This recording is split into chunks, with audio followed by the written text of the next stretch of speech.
এবার একজন সুপারস্টার সে নাকি বলে ইন্ডাস্ট্রি বাঁচায় রাখছে। না, সে তো ইন্ডাস্ট্রি ধ্বংস করছে, বাঁচায় রাখলো কেমনি? আমরা ছোট সময় যাদেরকে ছবি দেখে বড় হয়েছি, তারা এফডিসি দিয়ে ঘুরে, তাদেরকে দেখলে অনেক মায়া লাগে। 3-4টা হিরো আসছে, তাদের যোগ্যতা কি? স্ক্রিপ্ট পড়ার তাদের কোনো যোগ্যতা আছে? একটা ভাব নেয় ডাইরেক্টরের কাছে যে আপনি স্ক্রিপ্টটা পাঠান, আমি স্ক্রিপ্টটা পড়ে নিই। আমি বলতে পারি যে তোদের বাপের ক্ষমতা আছে স্ক্রিপ্টটা পড়ার। তুই 2 দিনের নায়ক, আজকে সুস্থ কালকে নাই, তোর কেউ নিলে তুই নায়ক, না নিলে কোনো নায়ক না। টেকনিশিয়ানরা যে কাজ করবে সেই কাজের জন্য ওই ডাইরেক্টরদের যোগ্যতা থাকতে হবে। তো আমি তো মনে করি ডাইরেক্টর যোগ্যতাই নেই। কেন আমার দেশের জিনিস থাকতে আমি ইন্ডিয়ার থেকে আনবো? আমরা বানাই নেই ছবি, ফিল্ম বানাই নেই, বাংলাদেশের টেকনিশিয়ানদের ছবি বানাই নেই। খুব দুঃখের একটা বিষয়, কারণ এমনি তো সিনেমার বলতে বাংলাদেশে নাই। ঈদ কেন্দ্রিক 2-3টা সিনেমা রিলিজ হয়, এটা নিয়ে অনেকে লাফায়, বলে যে এবার একজন সুপারস্টার সে নাকি বলে ইন্ডাস্ট্রি বাঁচায় রাখছে। না, সে তো ইন্ডাস্ট্রি ধ্বংস করছে, বাঁচায় রাখলো কেমনি? আজকে ঈদে 2-3টা ছবি হবে কেন? প্রতি সপ্তাহে করে একটা করে ছবি রিলিজ হবে, তাহলে আসলে বুঝতাম যে হ্যাঁ ইন্ডাস্ট্রি সে বাঁচায় রাখছে। হ্যাঁ, কিন্তু ইন্ডাস্ট্রি তো এখন ধ্বংসের পথে, টোটালি ধ্বংসের পথে নাই একদম। আমাদের ইন্ডাস্ট্রির লোকগুলো টোটালি এখন বেকার ঘুরে। হ্যাঁ, এফবিসি গেলে মায়া লাগে, এফবিসি লোকগুলো দেখলে মায়া লাগে। আমরা ছোট সময় যাদেরকে ছবি দেখে বড় হয়েছি, তারা এফবিসি দিয়ে ঘুরে, তাদেরকে দেখলে অনেক মায়া লাগে।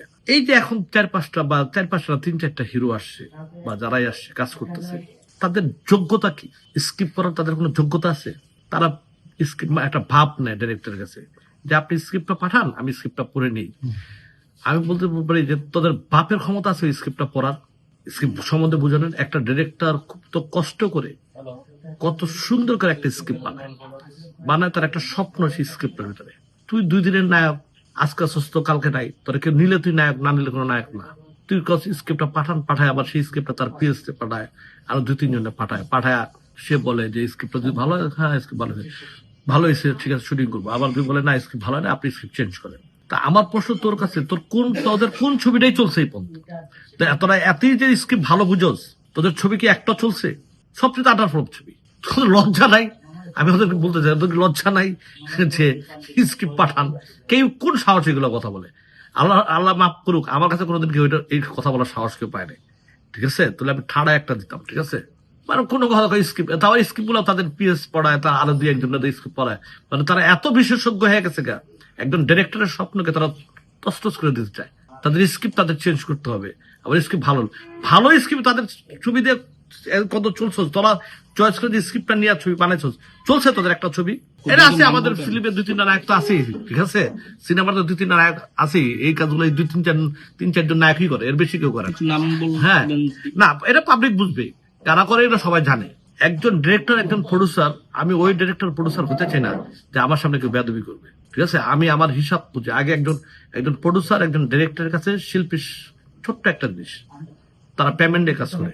তারা আমার কাছে হামর কিছু বড় না, কারণ আমার কাছে 14 জায়গা হলো ডিরেক্টর, 14 জায়গা হলো প্রডিউসার টাকা দিলে ডিরেক্টররা স্ক্রিপ্ট রেড করে ছবি বানায়। প্রডিউসার টাকা না দিলে ডিরেক্টর, আমি মনে করি 2% দাম নাই, আর্টিস্ট তো প্রশ্নই আসে না। আবার বলেন যে আমি দেশের জন্য কাজ করি, দেশের মাগনা কাজ করবো, দেশের জন্য তো মাগনা কাজ করবো। দেশের জন্য কাজ করতে হলে টাকাটা ঠিকই চেয়ে বসে অনেক দরকার। আজকে আমাদের এত সিনিয়র টেকনিশিয়ান গুলো আজকে বসে আছে, তাদের কাজ নাই। আজকে সিনিয়র টেকনিশিয়ান গুলা, নাচের ছেলেগুলা, ক্যামেরাম্যান গুলা সব তারা বসে আছে, অথচ ইন্ডিয়ান ক্যামেরাম্যান, ইন্ডিয়ান ডিরেকশনে হ্যাঁ তাদেরকে ছবি বানায়। আরেকটা কেন বানাবে না? কারণ তারা ইন্ডিয়ান ডিরেক্টর ছাড়া, ইন্ডিয়ানের ফাইট ডিরেক্টর ছাড়া, ইন্ডিয়ান নাচ ছাড়া, হ্যাঁ ইন্ডিয়ান গল্প তারা পারবেই না, তাদের তো যোগ্যতাই নেই। তারা যে বাংলাদেশের ভিতরে, বাংলাদেশের যেটা টেকনিশিয়ানরা যে কাজ করবে সেই কাজের জন্য ওই ডাইরেক্টরদের যোগ্যতা থাকতে হবে। তো আমি তো মনে করি ডাইরেক্টর যোগ্যতাই নেই। কেন আমার দেশের জিনিস থাকতে আমি ইন্ডিয়ার থেকে আনবো? আমরা বানাই নেই ছবি, ফিল্ম বানাই নেই, বাংলাদেশের টেকনিশিয়ানদের ছবি বানাই নেই।